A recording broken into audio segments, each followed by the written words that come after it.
बिस्मिल्लाहिर्रहमानिर्रहीम। आज हमारा नेक्स्ट लेक्चर है BS ज़ूलॉजी सेमेस्टर 6 का, जिसमें हम टॉपिक पढ़ रहे थे हाइपोथेसिस टेस्टिंग, जिसमें हमने नल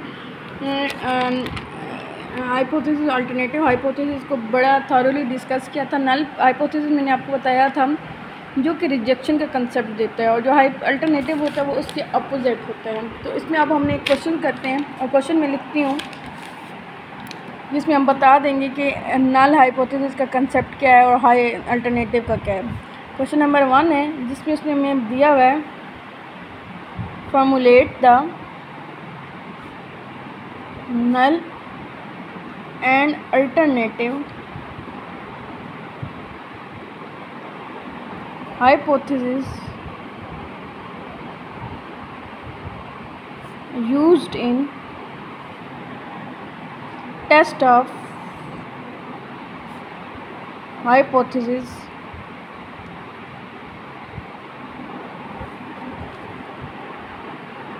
for each of the following.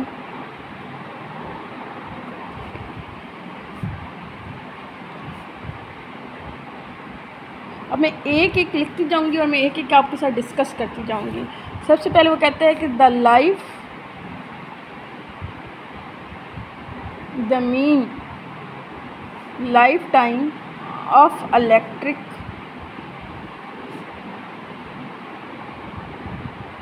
light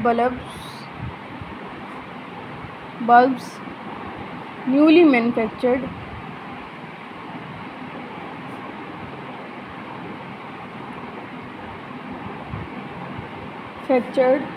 by a company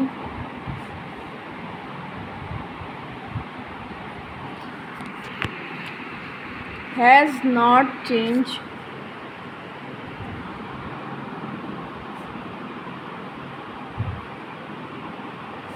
from the previous mean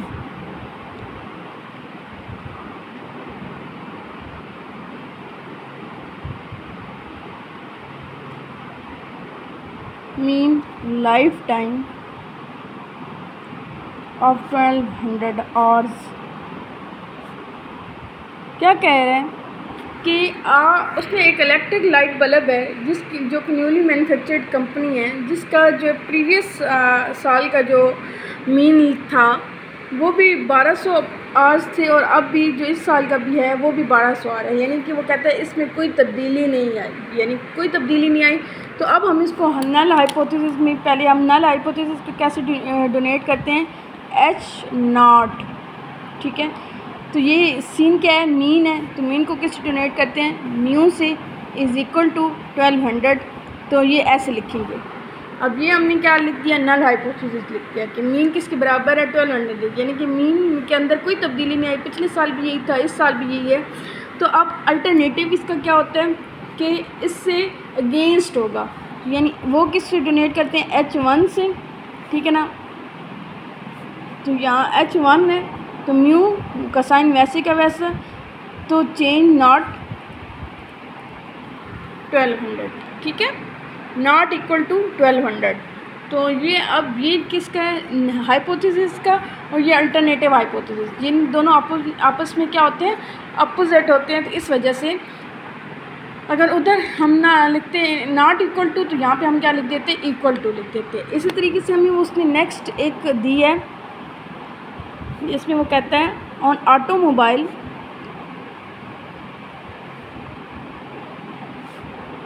is driven on the average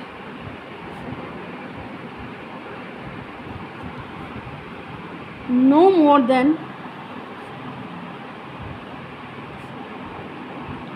16,000 kilometre, KM लिख दें, किलोमीटर पर ईयर। क्या कहता है कि एक ऑटोमोबाइल है जो कि पूरे साल में 16,000 किलोमीटर से ज़्यादा ड्राइव नहीं करती है। अब यहाँ पे साइन कौन सा आ गया, ग्रेटर देन का साइन आ जाएगा, ठीक है, यानी मोर नॉट मोर देन। तो नॉट मोर देन है, तो हम इसमें क्या लिखेंगे, कि अब हम इसको क्या लिख देते हैं, नॉट मोर देन यानी या लेस देन, इस तरह लिख सकते हैं आप इसको। लेस देन के साइन के साथ आप इसको लिख सकते हैं एच नॉट, म्यू का साइन वैसे का वैसा, और ये आपको फिर साइन ये या इक्वल लेस देन और इक्वल टू 16,000 किलोमीटर।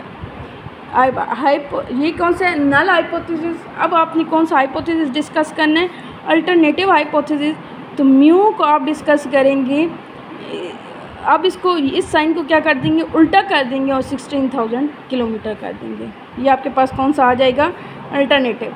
ठीक है, ये नल है और ये कौन सा है, अल्टरनेटिव है। ऐसे तो आपको साइन से भी पता चल जाना चाहिए कि ये कौन सा है और ये कौन सा है, लेकिन मैं फिर भी थोड़ा मेंशन कर देती हूँ आपकी आसानी के लिए। ठीक है, फिर हमारे पास एक और जो उसने तीसरी हमें दी है वो है at least 10% of the people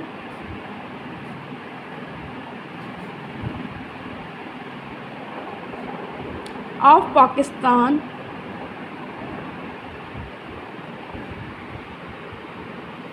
पे इनकम टैक्स के क्या कर रहे हैं कि कम से कम 10% लोग जो पाकिस्तान के हैं वो इनकम टैक्स पे करें। तो 10% को हम सबसे पहले किससे डिवाइड करेंगे, 10 डिवाइड बाई 100 करेंगे तो हमारे पास क्या आ जाएगा 0.10। और जो हमने डिस्कस किया था कि ये जो 0 पॉइंट वाली वैल्यू होती है ये किसकी होती है, पाई की होती हैं, इसे प्रोपोर्शन कहा जाता है, पॉपुलेशन प्रोपोर्शन। ठीक है, तो अब इसमें क्या है कि एट लीस्ट का साइन है तो आप इसको ग्रेटर या कम से कम इसको लिख सकते हैं एच नॉट, पाई का साइन लगाएंगे आप इसमें, ग्रेटर देन 0.10, और H1 में आप क्या करेंगे, पाई लेस देन और इक्वल टू 0.10। ये आपके पास आ जाएगा। ठीक है, फिर आपके पास एक और चीज़ जो होती है, अब इसके बाद हमारे पास जो है नेक्स्ट टॉपिक क्या है, वो है सिंपल हाइपोथेसिस। सिंपल या स्पेसिफिक हाइपोथेसिस आप इसको कह सकते हैं।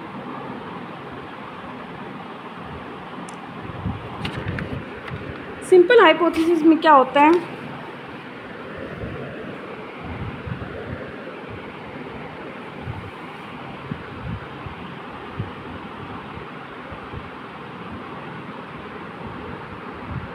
a statistical hypothesis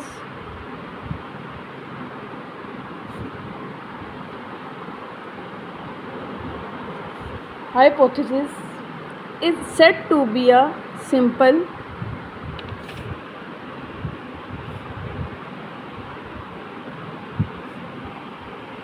hypothesis if it is completely specific.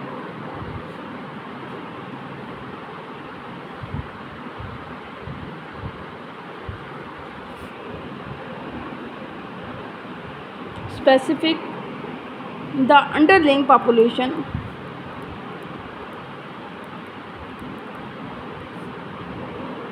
of distribution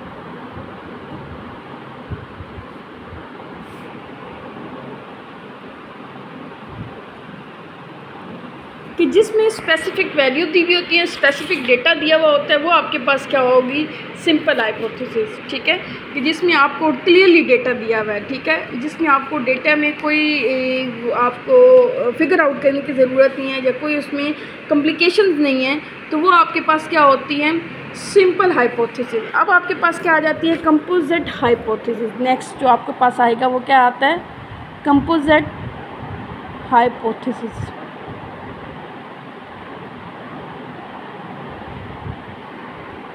ये आपके पास क्या है, अ statistical hypothesis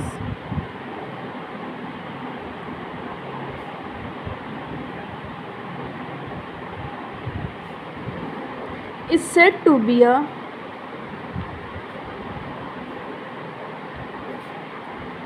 composite hypothesis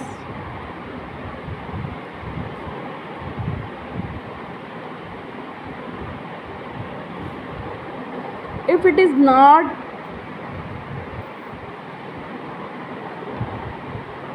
completely specific,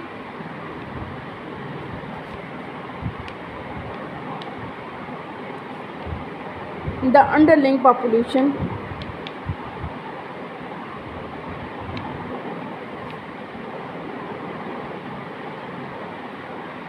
distribution। जब कोई भी डेटा कंपोजिट से ही मतलब समझ आ रहा है जिसमें दो या दो से ज़्यादा रैंडम वेरिएबल्स दिए हुए होंगे, या नॉर्मल डिस्ट्रीब्यूशन और बायनॉमिनल डिस्ट्रीब्यूशन इकट्ठी दी हुई होंगी, या मीन दो से एक से ज़्यादा म्यू दिए हुए होंगे या मीन दिए हुए होंगे, तो जब ये डेटा क्लियरली नहीं होगी, स्पेसिफिक नहीं होगा, तो वो आपके पास क्या हो जाएगा, कंपोजिट हाइपोथेसिस के, जिसमें कंपोजिट का मतलब ही क्या होता है, जब दो से ज़्यादा वैल्यूज़ गिवन हो आपके डेटा के अंदर। आपके पास नेक्स्ट आ जाता है test statistic.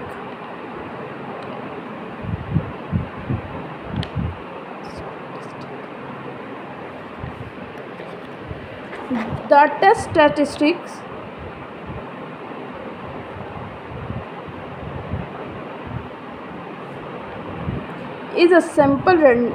is a simple statistic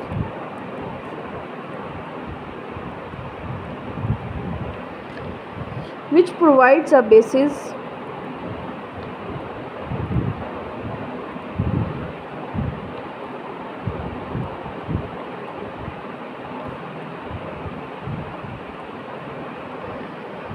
for deciding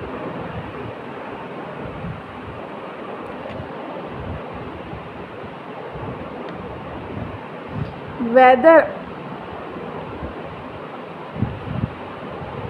or not the null hypothesis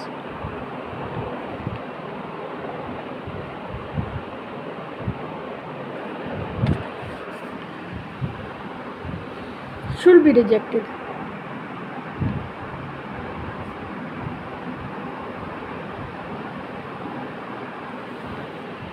इसमें जो मोस्ट कॉमनली टेस्ट यूज़ होते हैं वो Z, T, chi square and F, या वेरिएंस एनालिसिस या वेरिएंस क्या आ जाता है, ठीक है। तो ये क्या कहता है, the test testing in simple statistics, जिसमें आप ये कहते हैं कि आया वो आपने चेक करना होता है जिसके ज़रिए कि ये नल हाइपोथेसिस है या नहीं है, जिसमें हमारी कॉमन जो टेस्टिंग है, जिसमें जो मोस्ट कॉमनली है वो जी है, टी है, काई स्क्वायर है और ये। अब हमारे पास नेक्स्ट जो टॉपिक है, पॉइंट है जो हमने ज़हन में रखना है, वो है रिजेक्शन रीजन, कि किस बुनियादों पे रिजेक्शन होती है।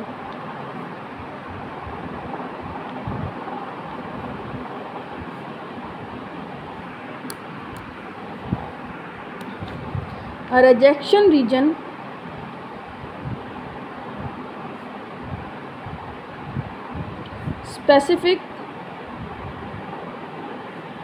specify a set of values of the test statistics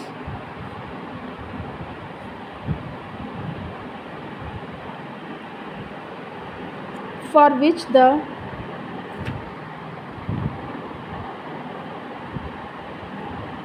null hypothesis is rejected।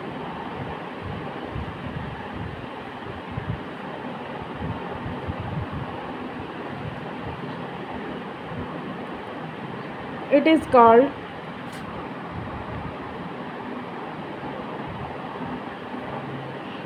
critical region।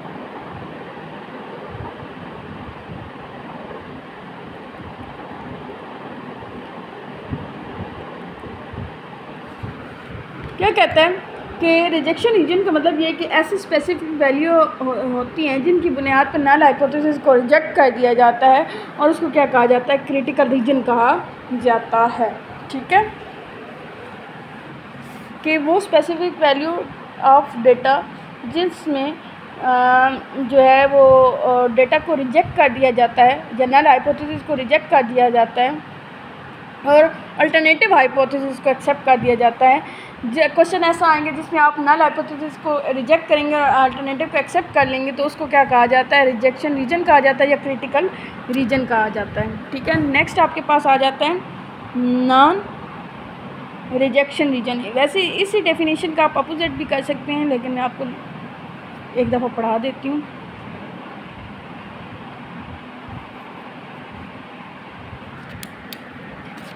A non-rejection region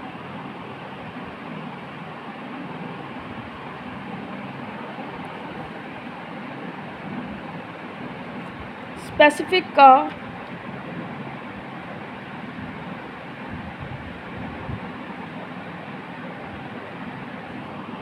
set of values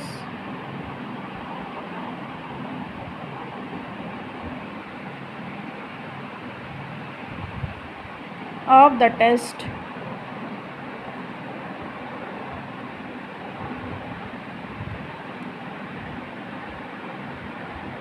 statistic for which the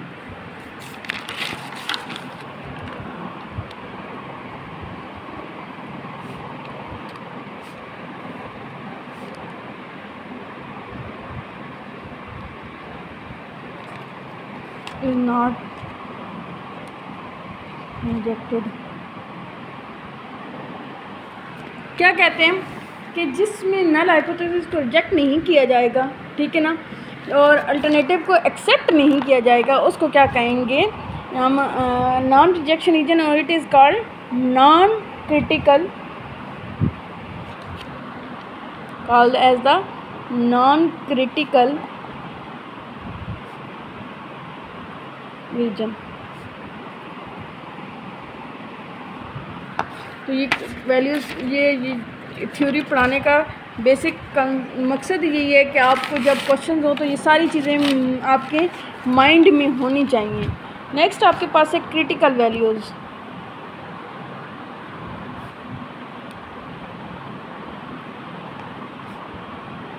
the values of the data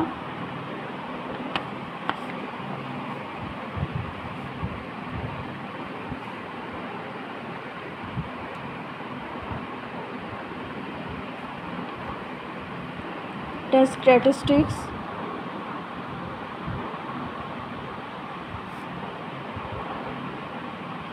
which separate the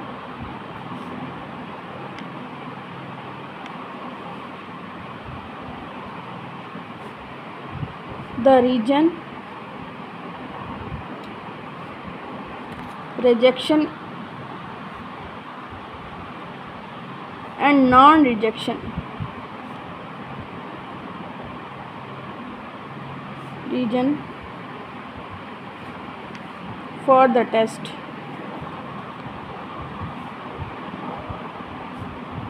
are called critical values।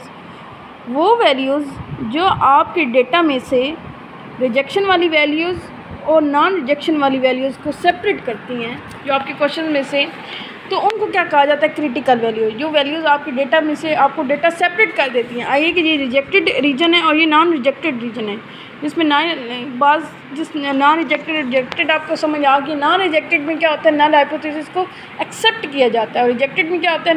Null hypothesis को reject कर दिया जाता है। जो आपके data के अंदर ये कंसेप्ट लेकर आता है, उसको क्या कहा जाता है? Critical value. ये हमारा टॉपिक जहाँ तक कंप्लीट होता है। नेक्स्ट लेक्चर में हम नेक्स्ट टॉपिक के साथ आएंगे। शुक्रिया, अल्लाह हाफिज़।